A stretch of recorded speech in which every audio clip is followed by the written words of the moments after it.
This is something we've been talking forever. But now they've discovered it with $1 billion research. And I have seen hundreds and thousands of people who just become healthy and well. If something appears on my plate, if I just feel this, I know what to eat and what not to eat.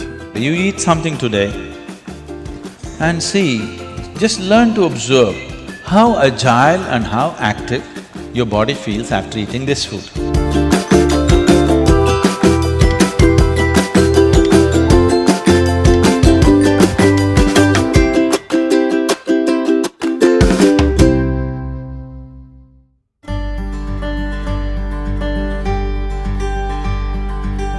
The simple thing right now that's a rage in the world is, if you come to our ashram, all the people there who are physically immensely active eat 10 o'clock in the morning, 7 o'clock in the evening, 2 meals. How many doctors have been telling me that they will die of malnourishment, this will happen, that will happen, you must do this, you must do that. I eat only 1 meal a day most of the days. One big meal I eat and that's it. And doctors telling me, no, Sadhguru, the way you're traveling, this will happen, that will happen, you must eat at least once in 4 hours, something you must eat. I said, leave me alone, I'm doing fine. But now, a big university in America comes up with this called intermittent fasting. It's not nonsense, it's good, but they rediscovered something that we have known forever. Now everybody is saying there must be a 16-hour gap.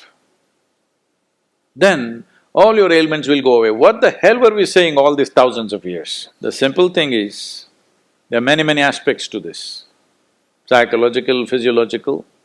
But now cancer is on the rise in the world. A cancerous cell is like a criminal in the society. All of us have in our bodies. Only if they become… their concentration becomes more than what they should be, or they gang up and locate themselves in one place, they become like organized crime. There are pickpockets in Kochi, I'm sure. Hello? There are small-time criminals, individually operating in twos and threes. We don't take it very seriously, we leave it because it happens.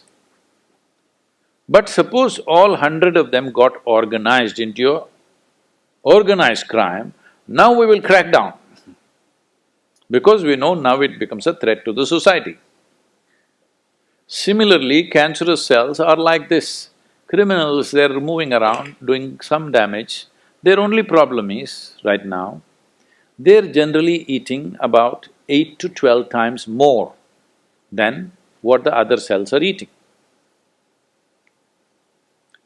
So if you just give sufficient break between one meal and the other, most of them will die because they cannot survive. This is something we've been talking forever. But now they've discovered it with $1 billion research. And I have seen hundreds and thousands of people who just become healthy and well simply because they're not fueling up all the time when the tank is filling. In the yoga center, all the time people are physically active. So everybody is very hungry by the time it's 3:30, 4 o'clock in the evening, they're extremely hungry. But we learn to live with that because empty stomach and hunger are two different things. Hunger means your energy levels start dropping. But empty stomach is a good thing. In the yogic sciences, today modern science also is coming in line with this. But what we know by our experience, you will spend $1 billion to come there. Because research is all about how many $1 million, that's how it is. Your body and your brain works at its best only when your stomach is empty. So we always make sure we eat in such a way, how much ever we eat, our stomach must be always empty within 2 to 2.5 hours' time maximum. So we go to bed hungry always. People think they cannot sleep. They can sleep. On an average, for 25 years on an average, I slept only 2.5 to 3 hours.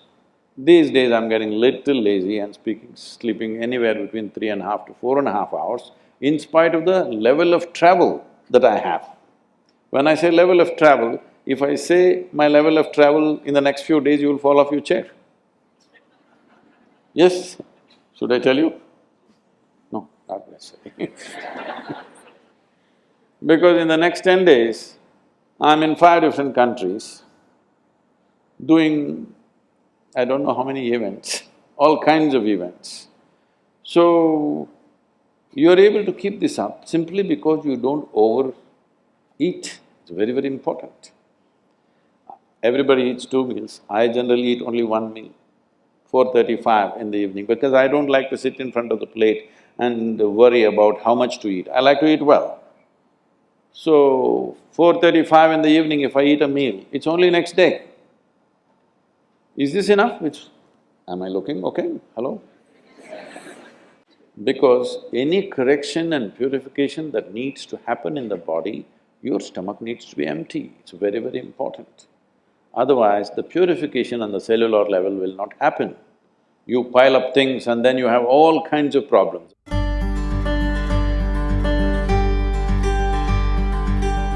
When you… when you don't touch the food, you do not know what it is. If food is not good enough to be touched, I don't know how it's good enough to be eaten. So we should not have listened to our mothers and we should eat with our fingers because touching our food helps us stay in contact with it.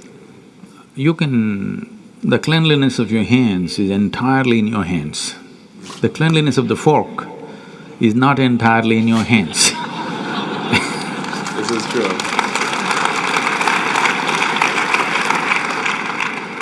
And nobody else but you have used these hands. So, there is an assurance as to how clean or not clean it is right now. The fork, you do not know who's used it, how they've used it, for what they used it. And all they have to do is wipe it with a tissue and give it to you and it looks pretty clean. Above all, you don't feel the food. The first thing that's been taught to us is, if food appears in front of you, to hold your hands upon the food for a few moments, just to feel how the food is. If something appears on my plate, if I just feel this, I know what to eat and what not to eat, what I should not eat. I don't taste it and then reject it, I just don't eat. Because my hands are the first level, not tasting in the sense the tongue tastes, but knowing the food. First thing is knowing the food. You want to know a person, you guys go and shake their hands.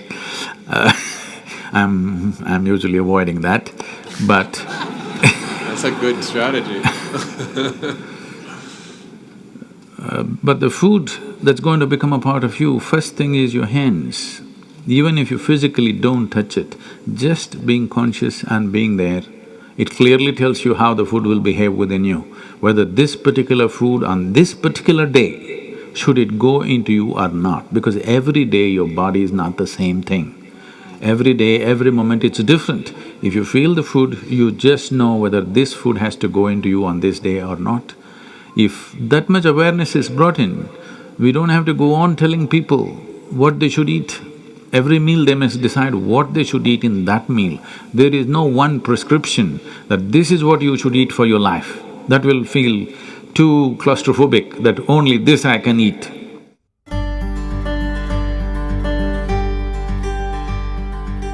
Your selection of food and consumption of food also must happen consciously. More than what you eat, how you eat it is also equally important. When I say how you eat it, these are all live substances. Every one of them had a life of their own, whether it's a plant, animal, vegetable, every one of them had a life of their own. Now in some way, you're making food out of it, you must consume it with utmost gratitude. If you approach it with a certain sense of gratitude and reverence towards the food that you eat, when I say reverence, it may feel like too much for you, but I'm asking you, let's say we put you in a room and you had nothing to eat for 5 days. If God appears in front of you, what will you ask for? Food? So that's how important it is. You must understand the food on your plate is not just a substance, it is not a material, it is not a commodity, it is life. It is the life-making material for you. So you must treat it as such. Right now, when it's on the plate, when it's out there, it has no value, but the moment you consume it and it becomes your flesh and blood, now suddenly it's of immense value. Why do we live like this? It's very important when it comes on your plate itself, you must treat it as a part of yourself. With great reverence, you must consume. Just the way you consume it, if you change that, food will behave very differently within you. This is what consciousness means. If people say your consciousness has no impact on your life, only chemical structures have impact, I'm very sorry for them because that's not how life works. Human consciousness has a deep and profound impact on everything that we touch, especially the food that we are making another life as a part of ourselves. When we are doing such an act, it's very, very important we treat it with utmost gratitude and reverence.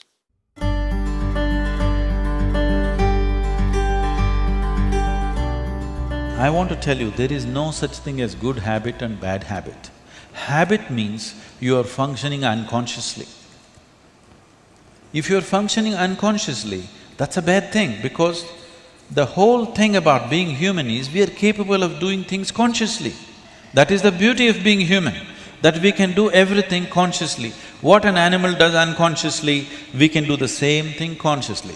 We can eat unconsciously or we can eat consciously. We can breathe unconsciously or we can breathe consciously.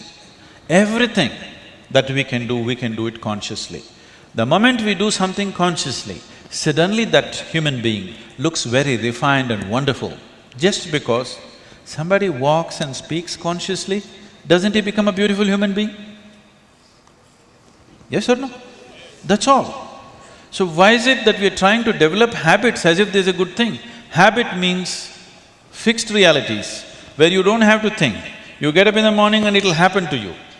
No, don't try to automize your life. That is not efficiency, that is the efficiency of the machine. This one is supposed to function intelligently and consciously. Nobody is expecting it to function like a machine. So, about food and stuff, food must be suitable for the body that we eat for. It is for the body. This is a building material for this body, the food that you're eating. What is the appropriate food? Unfortunately, it's all messed up right now. Traditionally, we ate very sensibly in this country, but these 1,000 years of innovations have brought other kinds of food cultures, and today the national diet is pizza or pasta. What is it? Which is one? I don't know. Both were competing. So, we are losing our sense about food. It's definitely time to look at what is the most suitable thing. If I go into that food, it's a very long process, but you must experiment with food, not just by the tongue, but by the body. You eat something today and see, just learn to observe how agile and how active your body feels after eating this food. If it feels like it wants to go to the grave, that's not good food. If it feels like it wants to be alive after eating this, except coffee, because that's a stimulant. If you eat food and your body feels very agile and alive, that means it's good food, body is liking it.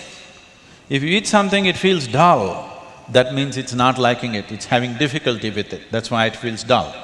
So just on this basis, there's a much… this is a very simplistic way of putting it.